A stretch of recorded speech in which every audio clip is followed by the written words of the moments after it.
Hi there, and welcome to this fortnight's Detective Diaries, where I'll be taking you through my top 5 most interesting discoveries out of my house detective research. This week, I'm going to be talking about my hunt for the spring in Spring Hill, the suburb in Brisbane. Next, I'll be discussing and staying in Spring Hill and discussing a couple of streets which are a fabulous microcosm of some of the early house designs in Brisbane. Thirdly, I'll be telling you about some of the fantastic information and resources I uncovered whilst I was researching a convict.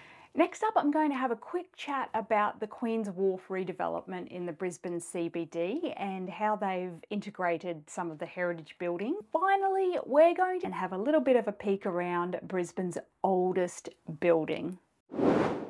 Spring Hill. Now this, if you don't know Brisbane well, this is an inner city suburb of Brisbane. It's right adjacent to the CBD, and it was one of the earliest areas settled in Brisbane after the Convict settlement was closed. So I was hired to research a house at Spring Hill a little while ago, and one of the things the owner wanted to know was, where was the spring that supposedly gives Spring Hill its name? So I set about scouring old maps, and we're talking all the way back to the 1830s when it was still Moreton Bay Penal Colony. I looked at old newspaper accounts and histories of the suburb and all kinds of different records.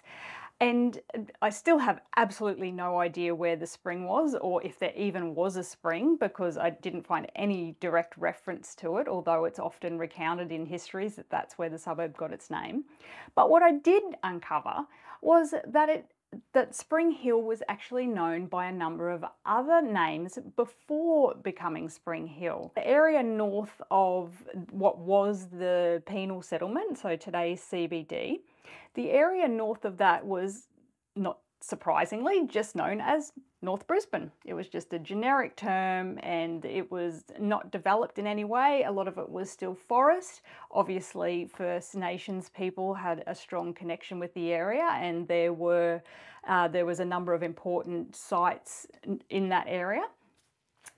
But then gradually, as development began, and the first Crown land sales I think were in the 1850s, the area began to be known as Valley Hill. So seems like a bit of an oxymoronic name, Valley Hill, but that's what it was generically known as. It had valleys and it had hills, so I guess it makes sense. Eventually though, one of the valleys where water collected became known as Spring Hollow. So this is the first reference to this mystical spring that supposedly was there. Now, I'm not sure if they were actually spring fed or if that's a later assumption, or whether it was actually just a catchment from the high points of these hills or not. So this area became known as Spring Hollow. No one built there or lived right adjacent to it because it was swampy and wet and disgusting.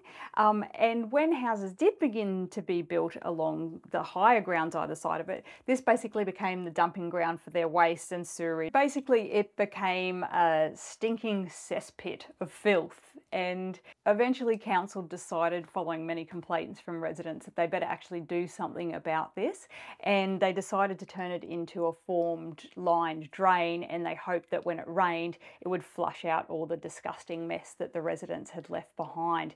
And when the Spring Hill baths were built, they actually designed it so that the water from that would discharge into the watercourse every day as well, to help flush it out. Eventually the watercourse was taken underground and put into pipes.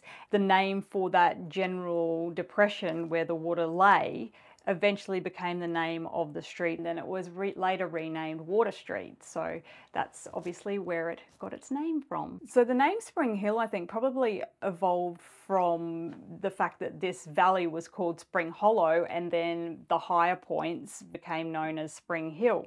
Eventually though, the name Spring Hill was adopted for the suburb and remains today. Staying in Spring Hill, I just wanted to take a little bit of a virtual tour around two really early streets in the suburb.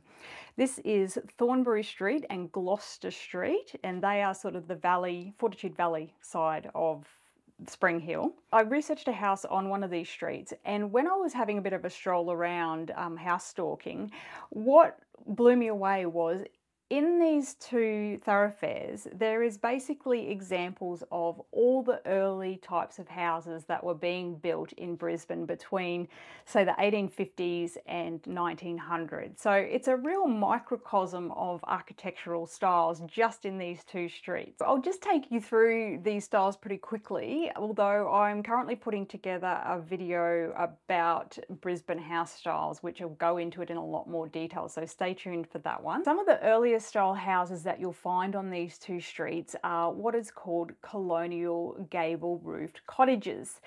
So these are characterised by a roof ridge line that runs parallel to the street and then gables at either end of this perpendicular to the street.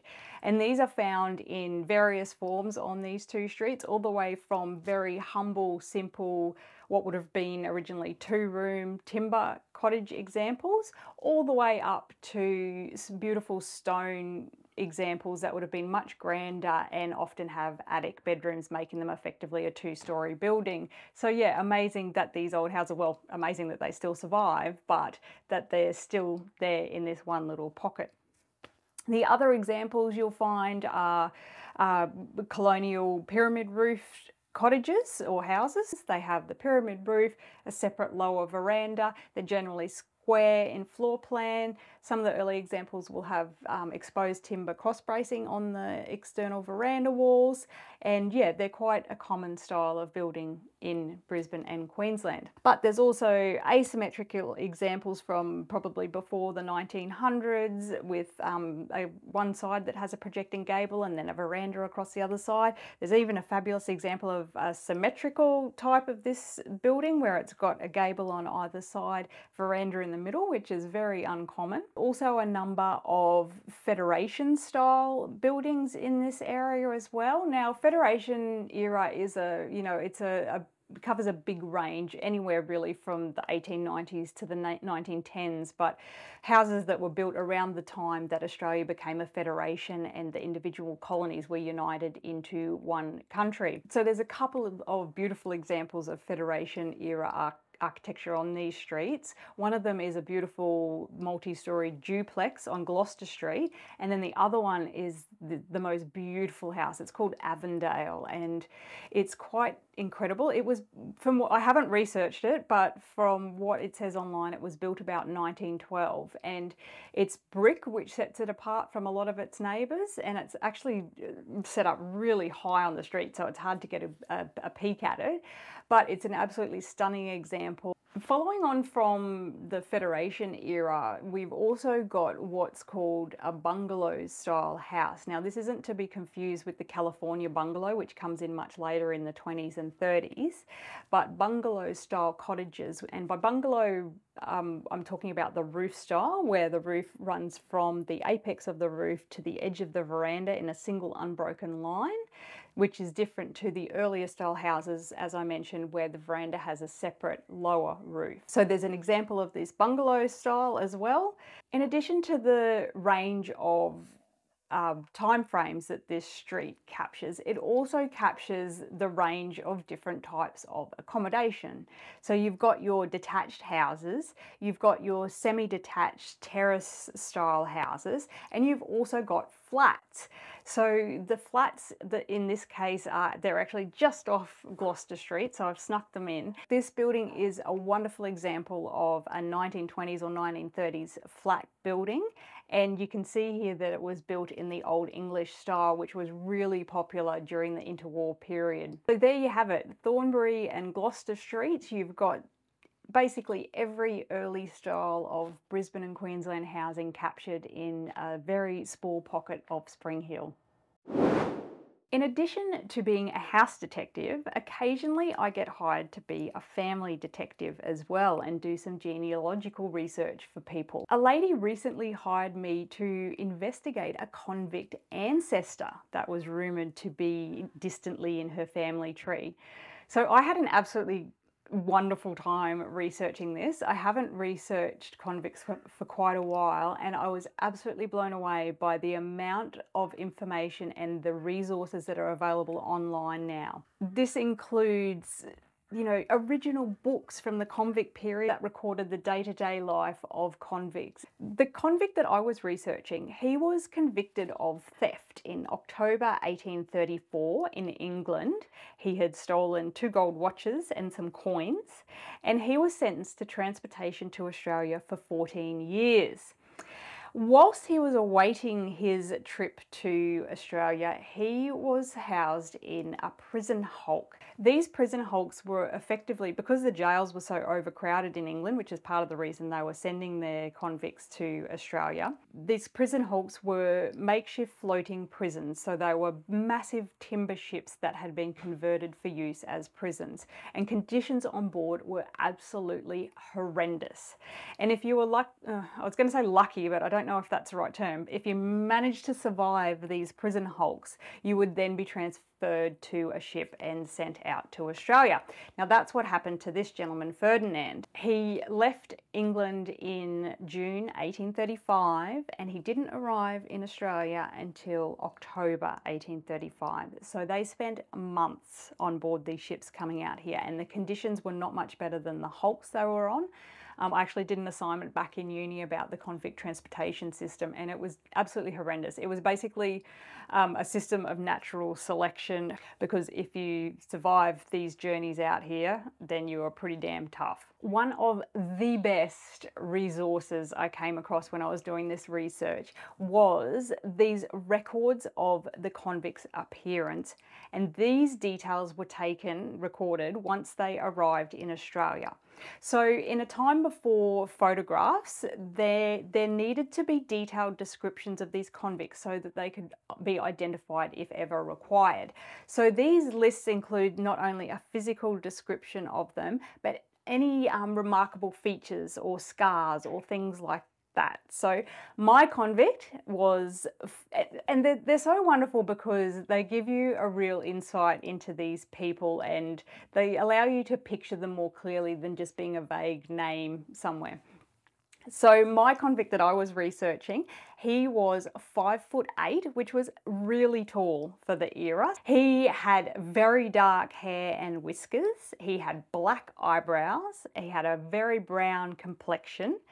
And he was noted as having a Roman nose and being stoutly made. He didn't have any distinguishing features or anything himself, but I did note that many of the convicts were noted as having tattoos or particularly striking moles or birthmarks. Scars in particular was very common as well. But all up, these records just paint a picture of what these people looked like. In terms of family history research, if you find an ancestor was a convict that was transported to Australia, you're really lucky, because there will be so much documented about their life, not only before they came to Australia, but once they get here. Every single detail of the convicts' lives were controlled and documented.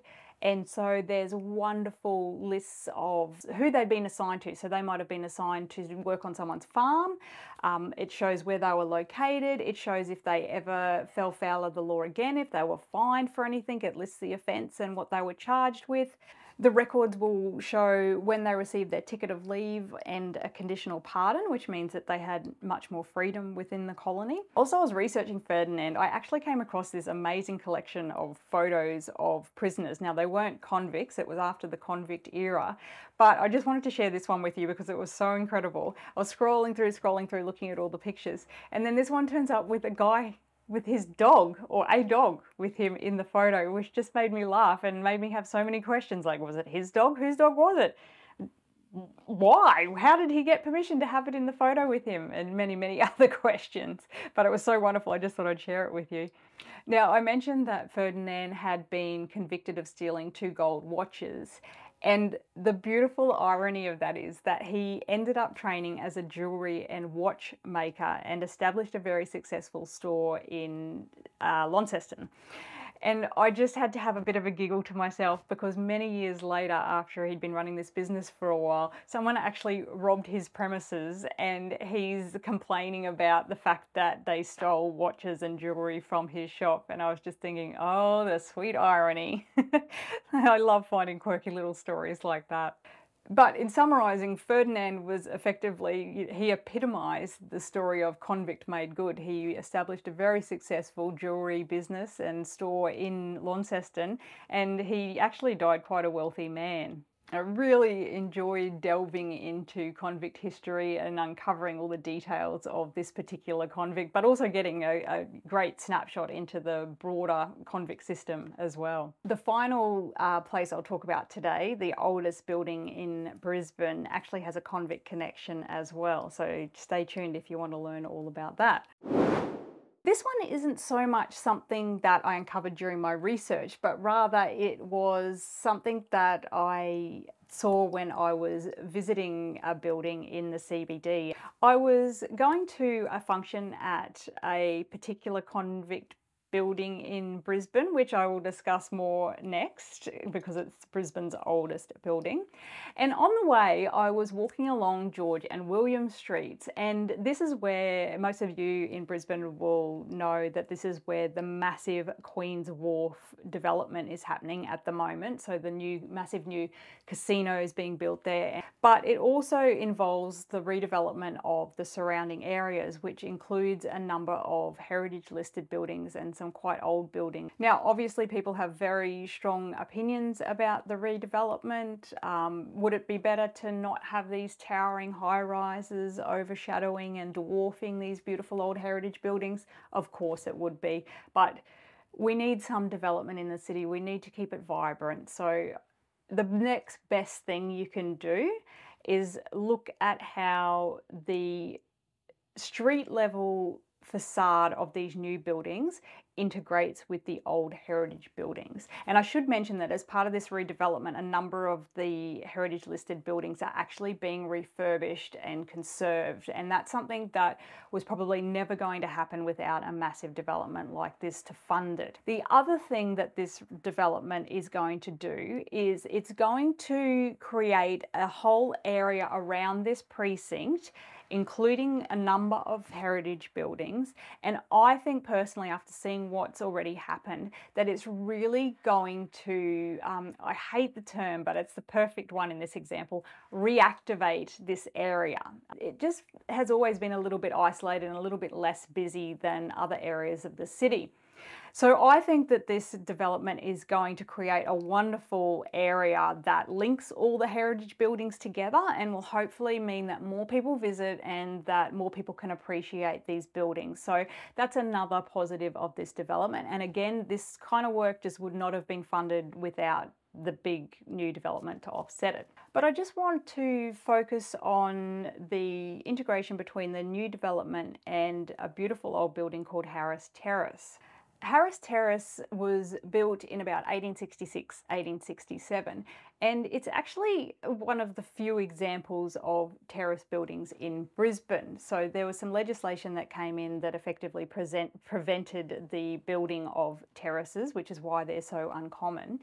But this is a beautiful surviving example. The terraces are only 2 stories, so you can imagine that they're absolutely swamped by this new high-rise that sits adjacent to them. But what the new development has done very cleverly is at ground level, they have used a facade that matches the scale and the size of these terrace buildings, and they've also used a finish that is very similar in colour to the finish, the render of the Terrace building. They've also made the level above this recessed slightly, and it's also dark in colour. What this achieves is when you glance at it at street level, your eye basically sees the beautiful old terraces, and then it sees this similar sized coloured facade at ground level on the new development as well, and that looks quite harmonious together. It helps the upper levels of the high rise to kind of recede into the background of your site as well. So I think it's actually been very cleverly and very well done. It respects the early building, and yet it is obviously modern. It's not trying to just copy what's there and make a fake Disneyland reproduction of the terraces. So yeah, that's my 2 cents worth on it anyway. I thought that was very well done and I was very impressed with it. Okay, I've been teasing you a little bit talking about the oldest building in Brisbane and the fact that it had a convict connection. Now, look, technically the oldest building in Brisbane is actually the old windmill up on Wickham Terrace. This was built as part of the convict colony in 1828, but technically the oldest habitable building, so one that you can actually use and live in, is the Commissariat store on William Street. So I just finished discussing the Queen's Wharf precinct development, and this building sits in that development. The Commissariat store was built just after the windmill, so it began construction in 1828 and it was completed by 1829, and there's actually a plaque on the building that has that date on it. Now, Commissariat, where the heck does that name come from? It's a weird word and it's almost impossible to spell correctly, but it's actually a military term. So these stores were built to house the provisions that were to supply the convict colony. So the section of the military that's in charge of managing stores and procurement is known as the Commissariat Department, and therefore this became the Commissariat stores. It's also been known as by various different other names over the years, including the colonial stores, and then it was used for completely different purposes later in life. So there you go, that's where it gets the name, the Commissariat store. So yes, this was built by convicts and finished in 1829. They also built this insane retaining wall around the building, and this thing is huge. It's as tall as the building, and it is absolutely an incredible example of engineering from the early days of Brisbane. One of the coolest things about this wall is if you look closely in the mortar, you can actually see bits of shell in it. So before they had reliable limestone manufacture, they would burn shells and things to produce limestone, which they could then use in mortar for constructing stone buildings. So little piece of trivia there for you, and if you ever go there, make sure you have a bit of a look at the mortar. Yes, I will totally understand if you're one of those weirdos peering closely at the walls, because I'm one of them too. So when built, this was a 2-story stone building. The top level was actually added much later in 1913. When it was built, this building was right on the edge of the river, and there was a wharf constructed in front of it as well. Originally it was known as King's Wharf, but then when Queen Victoria took the throne, its name was changed to Queen's Wharf, hence the Queen's Wharf development. This building and this wharf was located on the river because that was the access to the convict settlement. There was no roads to travel along, everything came in by ship, and this was the main entry point in and out of the penal colony. So it was an incredibly important building in this settlement. Things were loaded directly off the ships into this store. Now, when they put the Riverside Expressway through, it effectively destroyed that context of the building and its connection to the river, which is a real shame. But I do actually like the Riverside Expressway. That's a whole topic for another episode, but we'll get to that. But the building is still there, the forecourt is still there, so you can still envisage what it would have been like originally. It's shown in so many early drawings of Brisbane town and the penal colony. It's incredible. And I mean, we're talking, this place is almost 200 years old. That is just insane. How has it survived in the middle of the CBD for so long? It just absolutely blows my mind. I think part of the reason that it has retained its use is the fact that they did put that top level in. So effectively that reorientated the building towards William Street and away from the river. And it meant that then there was street access from William Street, which meant that it was probably a lot more practical to keep using it.